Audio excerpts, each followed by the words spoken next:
How to manage empty locations in Odoo 18 inventory.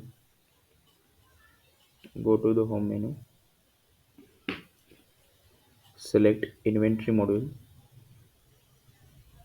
Here is the overview of the inventory module. Go to the configuration and select locations.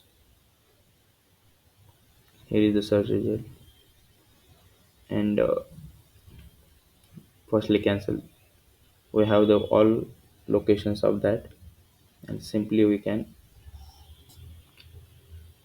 search the empty locations. Enter it.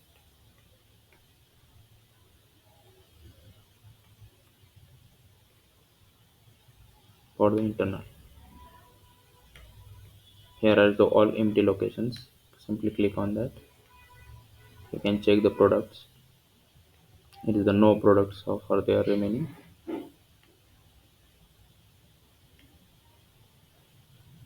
Also current stock. There is no current stock.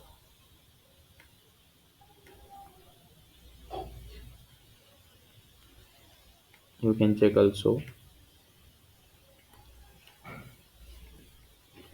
that locations have the material. Check products. This also empty.